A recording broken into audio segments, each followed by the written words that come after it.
made from 22-karat gold. With a price tag of $1.3 million, it is the most expensive toilet paper in the world. Ang ginto ay itinuturing bilang isa sa pinakamahalagang bagay at kayamanan sa buong mundo. Marami ang naghahangad dito ngunit napakahirap hanapin. Ngunit alam mo ba na may ilang mga bagay dito sa mundo na gawa sa napakaraming halaga ng ginto? At sa video ngang ito ay tutuklasin natin ang 10 mga mahahalagang bagay na gawa sa ginto. Kaya naman simulan na natin. Number 1. Henry Graves Super Complication. Ang Henry Graves Super Complication ay kilala bilang isa sa pinakamahal at pinakakomplikadong relo sa buong mundo. Ginawa ito ng Swiss watchmaker na Patek Philippe noong 1933 para kay Henry Graves Jr. na isang mayamang American banker at kolektor ng mga relo. Ang relo na ito ay hindi katulad ng karaniwang mga relo dahil bukod sa pagsukat ng oras ay may kasama itong maraming special mechanism na nagpapakita ng iba't ibang impormasyon tulad ng mga kalendaryo at galaw ng mga bituin.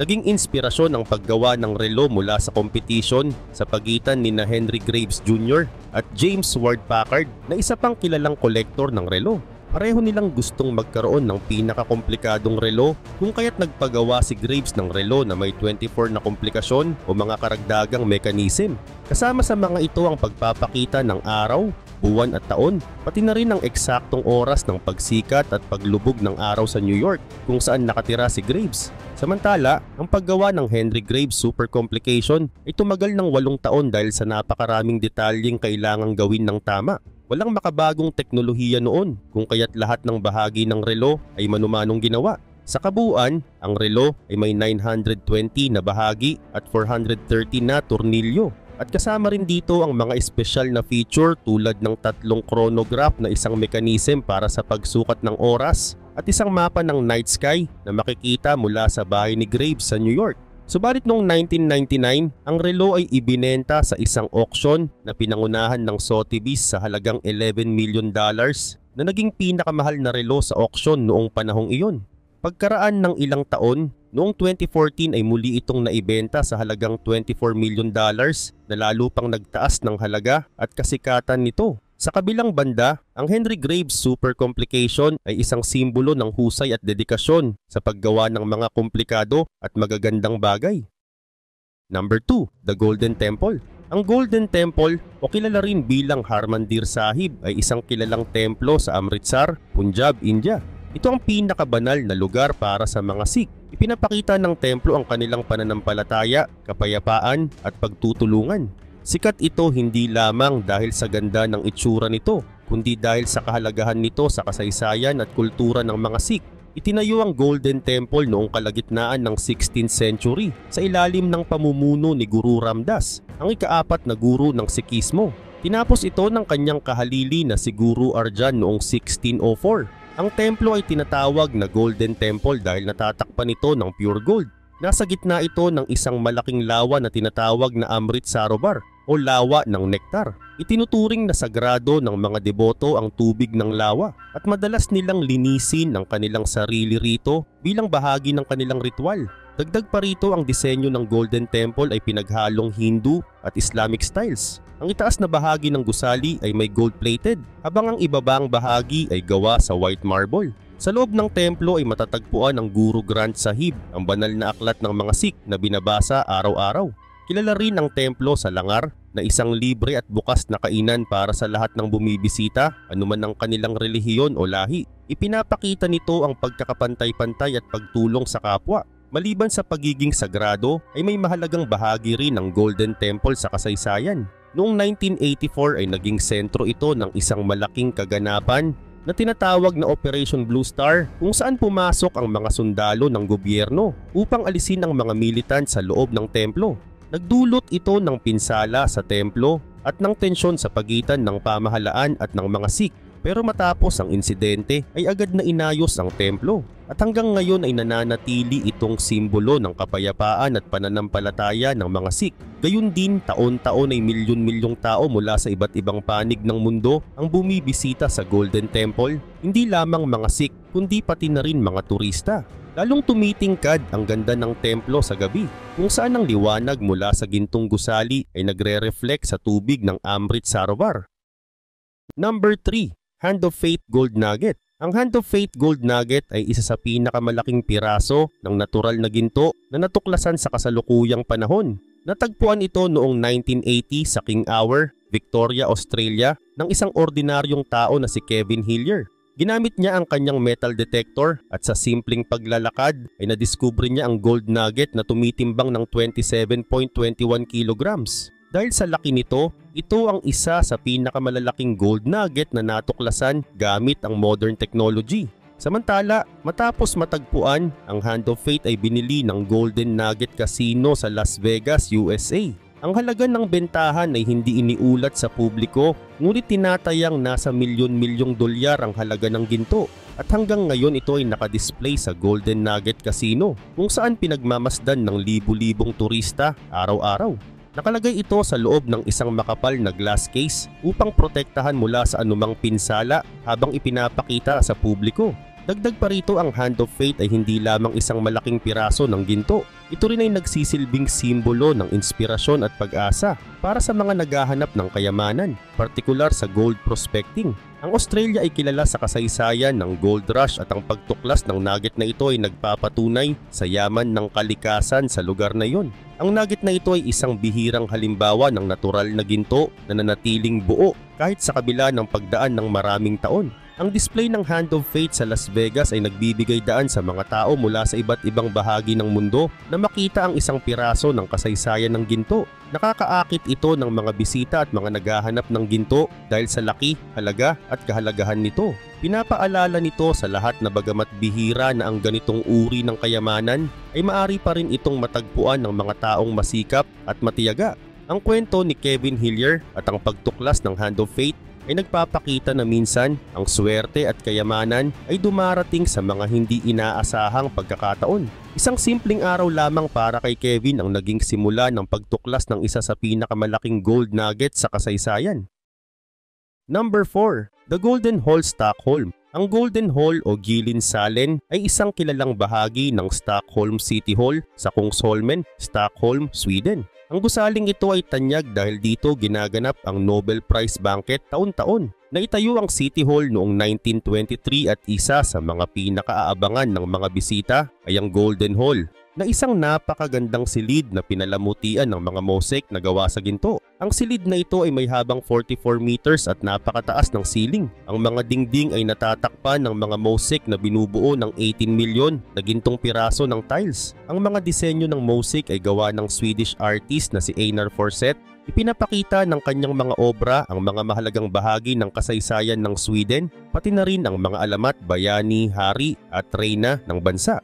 Ang mga larawang ito ay nagbibigay ng sulyap sa mayamang kultura ng Sweden. Isa sa mga pinakaimportanteng bahagi ng silid ay ang image ng Queen of Malaren o Reyna ng Lawa Malaren. Siya ay nakaupo sa isang trono, napapalibutan ng mga simbolo ng iba't ibang bansa at lungsod mula sa iba't ibang panig ng mundo. Ipinapakita nito ang kahalagahan ng Stockholm sa global scene. Makikita rin sa ibang bahagi ng silid ang mga kwento mula sa kasaysayan at mythology ng Sweden, tulad ng mga laban at sinaunang hari. Ang gintong mosaic sa buong silid ay nagbibigay ng maliwanag at nakakabighaning itsura. Ang mga disenyo ay puno ng mga simbolo ng kapangyarihan, pananampalataya at pagkakaisa na nagpapakita ng kahalagahan ng Sweden bilang isang bansa.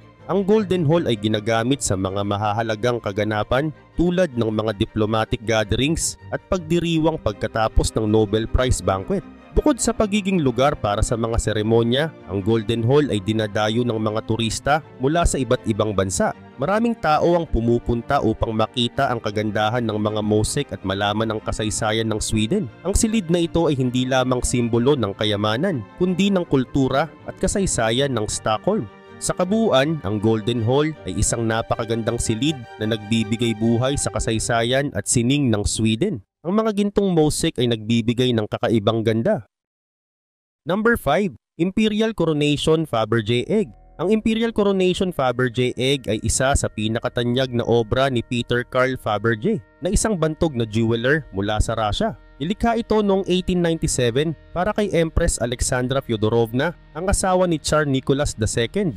Bahagi ito ng tradisyon ng pagbibigay ng mga espesyal na Easter egg sa royal family. Ang egg na ito ay kumakatawan sa kayamanan at kapangyarihan ng Russian Imperial Court. Ang disenyo ng Imperial Coronation Egg ay nakabatay sa suot ni Empress Alexandra noong coronation niya noong 1896. Ang egg ay natatakpan ng makinis na yellow enamel na may mga gintong palamuti at mga disenyo ng bulaklak. Pinalamutian din ito ng mga diamante at sa gitna ng disenyo ay makikita ang simbolo ng Russian monarchy, ang double-headed eagle na nagpapakita ng kapangyarihan ng royal family. Ang mga Fabergé eggs ay kilala sa kanilang sorpresa sa loob. Sa loob ng Imperial Coronation Egg ay mayroong maliit na replika ng karwahe na ginamit ni Empress Alexandra papunta sa kanyang coronation sa Moscow. Ang karwaheng ito ay gawa sa purong ginto at may mga maliliit na rubies bilang mga ilaw. Napakadetalyado ng disenyo ng karwahe. May pinto itong nabubuksan at may hagdang maaaring ilabas na nagpapakita ng kahusayan ng mga artisan na lumikha nito. Sa kabilang banda, hindi lang ito simpleng jewelry. Ang Imperial Coronation Egg ay mahalaga rin bilang simbolo ng kayamanan at kapangyarihan ng Romanov family, ang huling royal family ng Russia. Nilikha ito noong panahon ng kanilang kaluwalhatian bago naganap ang Russian Revolution noong 1917 na nagpatalsik sa kanila sa kapangyarihan. Matapos ang revolution ay maraming Fabergé eggs ang nawala o naibenta upang tustusan ng bagong pamahalaan ng mga Soviet. Ang Imperial Coronation Egg ay isa sa mga naibenta at ngayon ay pag-aari ni Viktor Vekselberg na isang mayamang kolektor mula sa Russia. Sa kasalukuyan, ang Imperial Coronation Egg ay isa sa mga pinakahinahangaan sa lahat ng mga Fabergé eggs. Tinatayang ang halaga nito ay umaabot sa daan-daang milyong dolyar.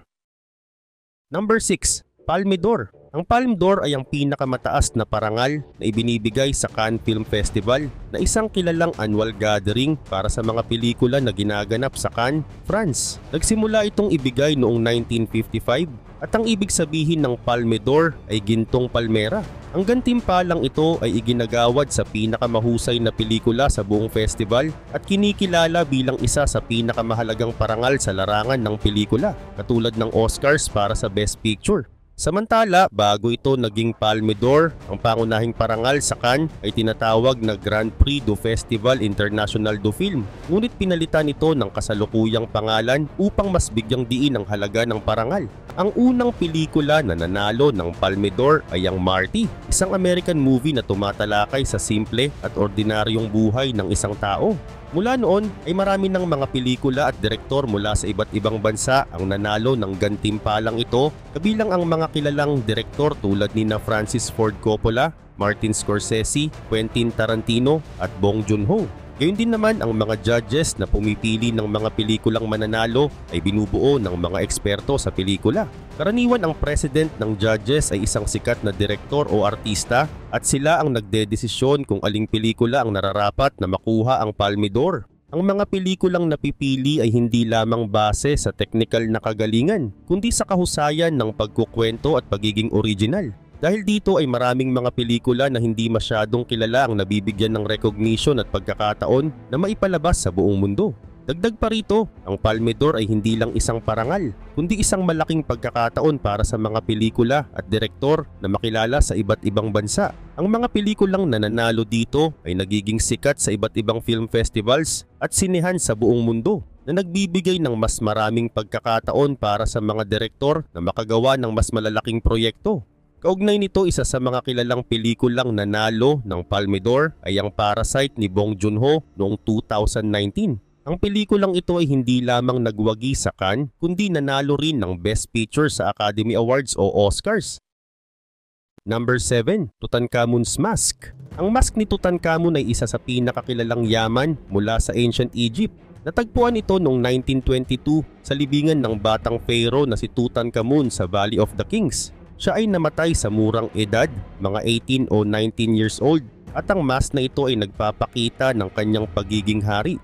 Gawa ito sa pure gold at may bigat na halos 11 kilograms, kasama ang mga palamuti na yari sa mahahalagang bato na nagpapaganda at nagpapatingkad sa disenyo nito. Samantala, ginawa ang mask upang ipakita si Tutankhamun bilang si Osiris, ang Diyos ng kamatayan at muling pagkabuhay ayon sa mga paniniwala ng sinaunang mga Egyptian. Ang mask ay may malinaw na detalye tulad ng mga kilay at mata, na pinalamutian ng lapis lazuli, isang blue na bato na sumisimbolo ng langit at kapangyarihan. Ang mata naman ay gawa sa quartz at obsidian na nagbigay ng living expression sa mukha ng mask. Kaugnay pa nito, isa sa pinakakapansin-pansing bahagi ng mask ay ang Nemes headdress, isang tradisyonal na simbolo ng kapangyarihan ng mga pharaoh. Ang headdress ay may mga guhit na kulay blue at ginto at umaabot mula sa ulo hanggang balikat ng mask.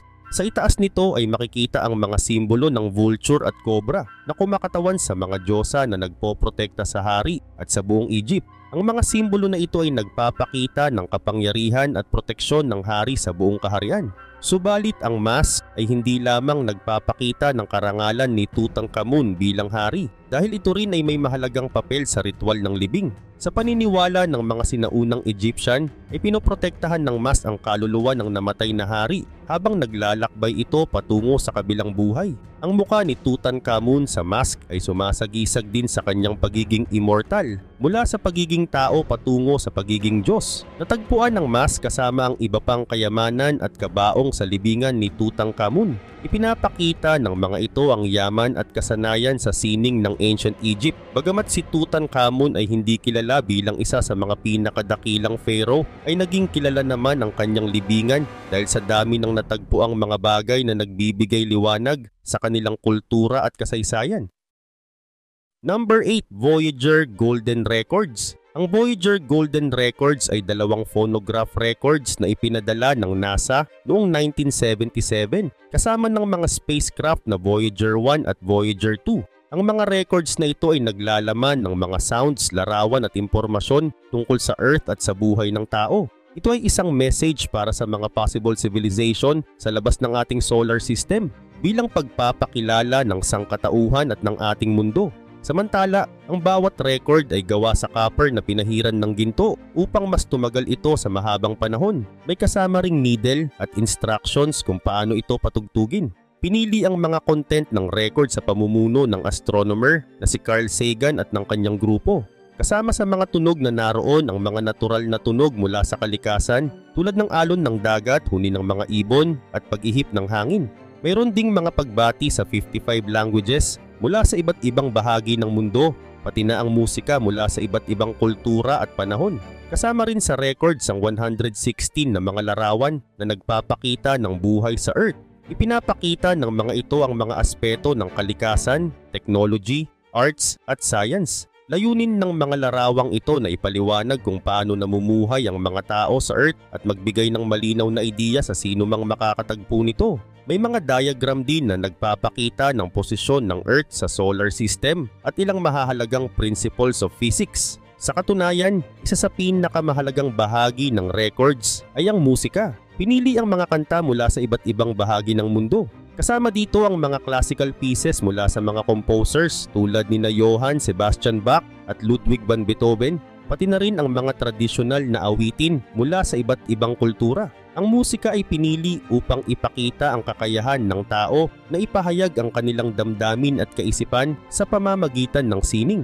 Gayun din naman ang pangunahing layunin ng Voyager Golden Records ay ipakita hindi lamang ang yaman ng buhay sa Earth, kundi pati na rin ang hangarin ng sangkatauhan na makipag-ugnayan sa ibang nilalang sa kalawakan. Number 9. Beefeater Golden Grill. Ang Beefeater Golden Grill ay isang kilalang outdoor grill na ginagamit para sa pagluluto sa labas ng bahay. Kilala ito dahil sa tibay, magandang quality at mahusay na performance. Ang Beefeater na isang brand mula sa Australia ay kilala sa paggawa ng mga matibay at high quality na grills, kung kaya't maraming tao ang gumagamit nito sa iba't ibang bahagi ng mundo.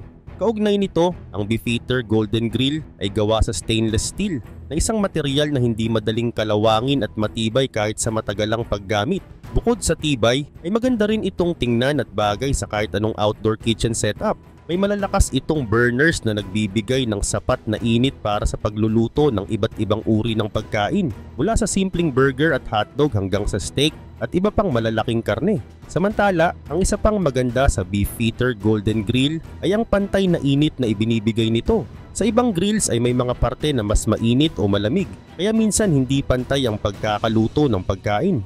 Pero sa Beefeater ay pantay-pantay ang init sa buong cooking surface, kaya mas consistent ang luto. Mayroon din itong adjustable grids, kaya pwede mong ayusin ang taas ng grill depende sa kung ano ang niluluto mo. Mayroon ding modular design ang Beefeater Golden Grill. Ibig sabihin ay pwede kang magdagdag ng iba't ibang accessories tulad ng side burners, rotisserie kit or warming racks para mas madali ang pagluluto. Halimbawa, kung gusto mong magluto ng malaking piraso ng karne, ay pwede mong gamitin ang rotisserie para siguraduhing pantay ang pagkakaluto nito. Sa katunayan ay simple lang ang mga kontrol nito, kaya hindi ka mahihirapan sa paggamit. Mayroon din itong grease management system na tumutulong para maiwasan ang biglang pag-apoy o flare-ups na maaaring makasira sa lasa ng pagkain. Madali rin itong linisin dahil may non-stick surface at may mga drip trays na madaling tanggalin para sa maayos na pagtatapon ng grease. Maliban pa rito, ang isa pang magandang katangian ng Beefeater Golden Grill ay ang kakayahan nitong gumamit ng iba't ibang uri ng gas. Pwede itong gumamit ng natural gas o LPG, depende sa kung ano ang mas madali o mas mura sa inyong lugar. Number 10, 1933 Double Eagle. Ang 1933 Double Eagle ay isa sa pinakakilala at pinakamahalagang coins sa kasaysayan ng United States. Ito ay isang $20 gold coin na bahagi ng serye ng mga Double Eagles na unang ginawa noong 1850, kasunod ng California Gold Rush. Ang barya ay naging kilala hindi lamang dahil sa kakaunting bilang nito, kundi dahil din sa kasaysayan at mga pangyayaring bumalot dito, lalo na noong panahon ng Great Depression. Samantala, ang 1933 Double Eagle ay dinisenyo ni Augustus Saint Gaudens na isang kilalang sculptor. Ang harapan ng barya ay nagpapakita ng figure ni Lady Liberty na may hawak na torch at olive branch na sumisimbolo sa kalayaan at kapayapaan. Sa likuran naman ay makikitang isang agilang lumilipad na pinalilibutan ng sinag ng araw. Kaugnay din nito noong 1933 ay naganap ang Great Depression na isang malubhang economic crisis. Upang matugunan ito ay ipinatupad ni Pangulong Franklin Roosevelt ang Executive Order 6102 na nagbabawal sa pribadong pagmamay-ari ng ginto maliban sa mga alahas. Sa pamamagitan ng kautosang ito ay sinuspindi ang paggamit ng ginto bilang batayan ng pera. Kasama sa mga naapektuhan ay ang production ng mga gold coins, kabilang na ang 1933 Double Eagle. Ngunit kahit na nakagawa ang US Mint ng halos 445,500 pieces ng 1933 Double Eagle at karamihan sa mga ito ay hindi inilabas sa market at ipinag-utos na tunawin. Dahil dito ay naging bihira at mahalaga ang ilang mga coins na nakalabas mula sa mint bago pa man sila tuluyang tunawin. Ang isang kilalang kwento tungkol sa 1933 Double Eagle ay ang ilang mga piraso nito ay iligal na nakalabas mula sa US Mint. Isa sa mga coins ay napunta kay Haring Farouk ng Egypt na isang masugid na kolektor ng mga rare coins. Ngunit nang malaman ng gobyerno ng United States na may mga coins na nakalabas, ay sinimulan nila ang legal action upang bawiin ang mga ito. At noong 2002 ay isa sa mga natirang 1933 Double Eagle ay naibenta sa isang auction sa halagang $7.59 million.